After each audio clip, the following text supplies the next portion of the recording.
Dominic here. I wanted to talk briefly again about this coolant mod. I had some people online that were complaining about the price or about the components in it, saying things like, oh, it's just a couple of fittings and some clamps and hose, why is it so much money? Well, it's not as simple as that. I'm going to start at the left and work right and help you guys understand why things are what they are and what they're made of. This is a cast stainless T. I didn't like what the other offerings were for 5/8 T's, and so I have this one done. But it's cast, and so it has flashing on it and things like that. So each one of these that's sold, I actually hand finish and knock down all the flashing and buff it up and make it better, because I didn't want to have any of the flashing here along these ridges that could potentially create leaks, especially if it's used on a car with older, harder heater hose, and not a new car with nice, soft, supple, rubber hose. So each one I spend time on, and it takes 2 different types of wheels to do it. And each of those wheels is like $75 each for the grinder that I use, and I go through a wheel every 50 to 100 pieces based on how bad the flashing is. So there's always just the time and labor, even just associated with this guy right here. These clamps are Oetiker clamps, I believe is how you say it. They're stainless steel, they have smooth inner bore, they don't mar the hose at all, they don't lose tension, they don't strip. And really there's no reason to remove them once I've put them on here for you, which is why I did it. I did it because I wanted to minimize the chance of any leaks. And so I know the tension is right, I know how much squish there is on this hose, and I know that there won't be any leaks on this guy. Also, I did it so it'd be easier for you to install. You're back there behind the engine, and you can put this into the head and use it as a handle to spin the fitting into place.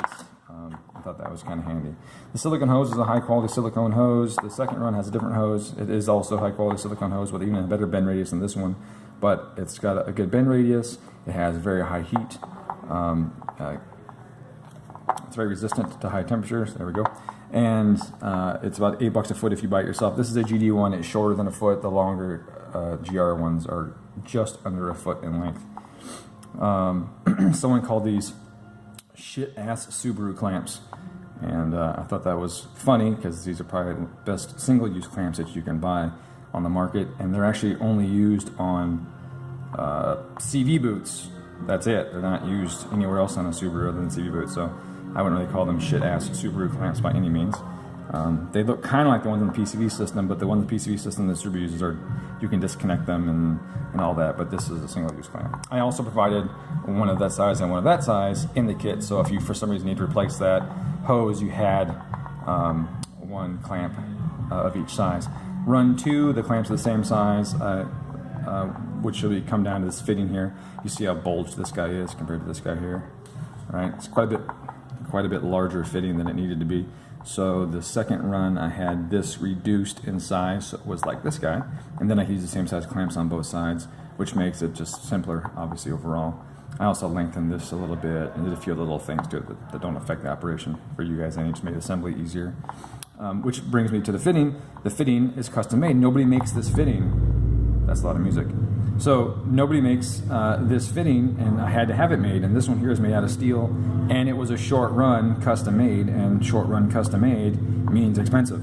So while somebody said, oh, it's just a fitting, a couple clamps and a hose, like why is it $89? Well, that's one reason, because I had to have these made, and I'm having these made, and I'm buying this stuff, and so it's not a cheap thing. The margin was very low on the first run. Obviously the second run margin would be better because I was able to buy a larger amount of fittings and use different material, etc., etc., etc. But I'm passing that margin on to wholesalers so that they can actually wholesale a product that has margin, something that our industry lacks.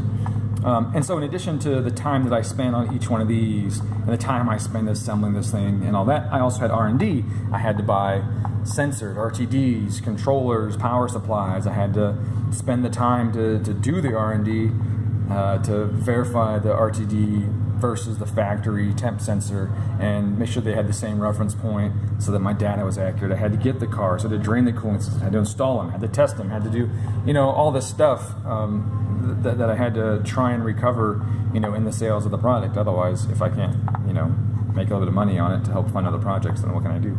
And that's the last thing, is that I use this money goes directly into other R&D projects and has some really cool stuff in the works. And my thank you letter to the people that were in the first group only covers a couple of the items that I'm building. Some of them are really, really cool, and hopefully I have them done by next year. anyways, so your money's going to that, and it's really just to help the community and have a good time. And again, I hope those that got the first run read and received my thank you letter. It was very sincere, and I hope it was received well. So thank you very much for your time. Have a good day.